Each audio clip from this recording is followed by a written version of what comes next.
Chapter 14. Oak Hill Cemetery spread across gentle slopes like a quiet suburb for the dead, its winding paths and cared-for gardens offering an illusion of peace that seemed to deny the violence that had brought them there. Morning mist clung to the granite markers and filtered the weak November sun, while in the distance, Silicon Valley's office parks rose like abstractions against the foothills. Charlie's open grave waited dark and final, surrounded by family members and other mourners, who shifted uncomfortably between old traditions and new uncertainties. The absence of police and other city officials marred the solemn ceremony. The minister's voice carried across the damp grass while the casket was lowered. Ashes to ashes, dust to dust. As we lay the physical body of Charles Brock into the earth, may his spiritual soul be taken into the merciful arms of our Lord Jesus Christ. May he rest in everlasting peace. After the service, Pete stood holding hands with Liz and Laura, while Robin waited nearby. "Robin and I are going to view the tape. Are you okay?" Liz nodded. "My family's here." Pete kissed her and Laura goodbye. After they said their farewells to Robin, they joined their waiting relatives. As Pete watched them leave, he turned to Robin with barely contained anger. "Was it really necessary to ask Liz to do that last night?"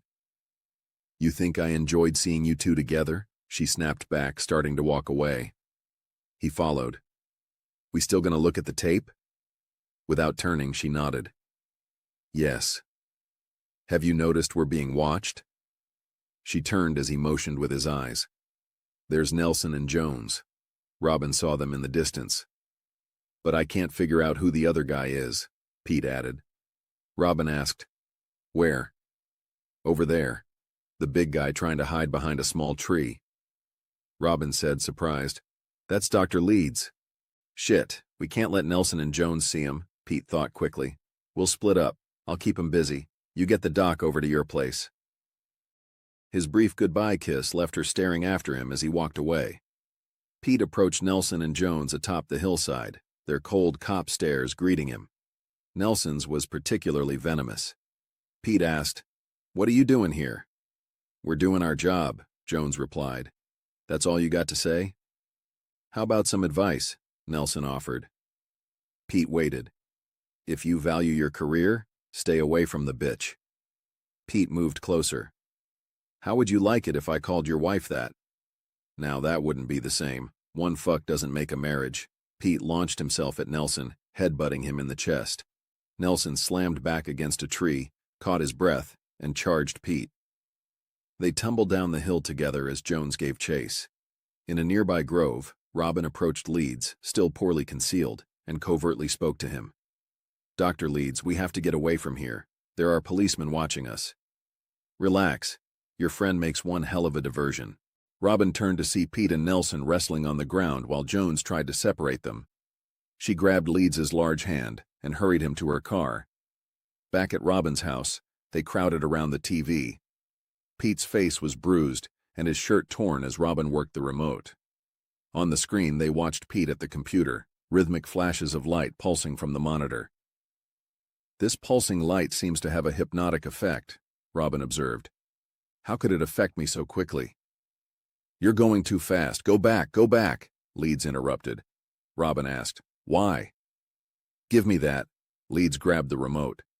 "I'm the damn computer expert. I'll run the show."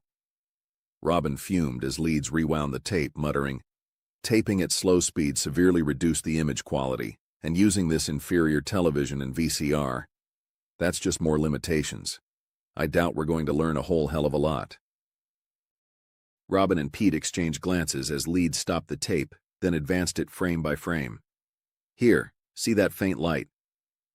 Pete and Robin strained to see it, finally catching the subtle glow.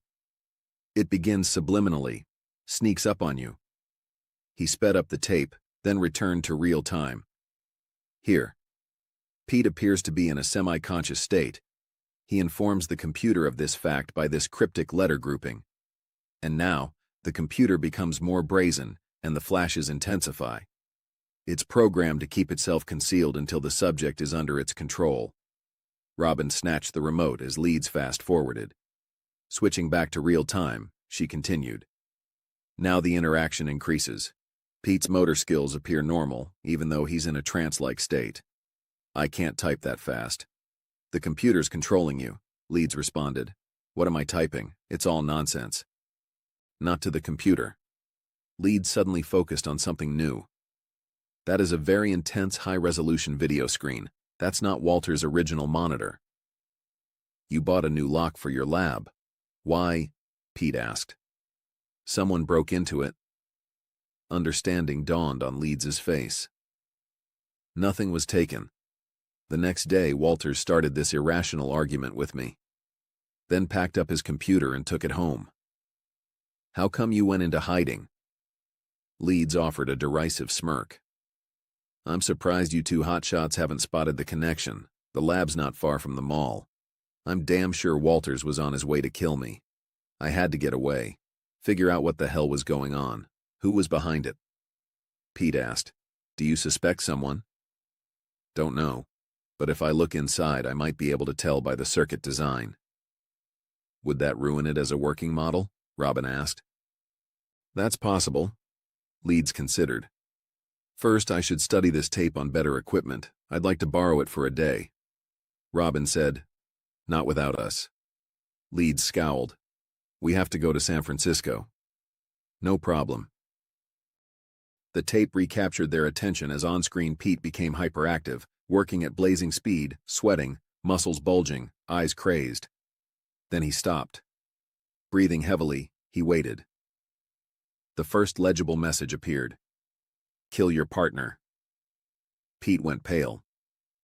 That's why Charlie was after me. Who are you going to kill? Robin asked. He looked at her, terrified. I don't know. Dusk was settling over the city park as Pete leaned against his car, watching Robin jog toward him. He fell into step beside her, drawing an unhappy look at the intrusion. I have to talk to you. Tomorrow. This won't take long. I have another 4 miles. 4 miles. Give me a break. She slowed to a stop. Let's have dinner tonight. What's with you, detective? I want to pick up where we left off. Why? I liked where we were going. So did I. Then you kind of wandered off. You can't blame me for that. These are not normal times. I have a question. Is Liz the girl of your dreams? All I know is I want you more than I want her. That's a good answer. A slight smile played on her lips. Now, if I could only be sure you're not trying to kill me. They both smiled. This is a very complicated relationship, Pete noted. He moved closer, kissed her on the cheek. She didn't pull away. So how about dinner? I can't. Leeds is bringing me a stack of papers Walters had at the lab. He assured me they'll shed light on his research. Call me when you get tired of reading, she smiled. Her voice turned suggestive. Maybe tomorrow. We can spend the evening in San Francisco. He smiled back. Deal.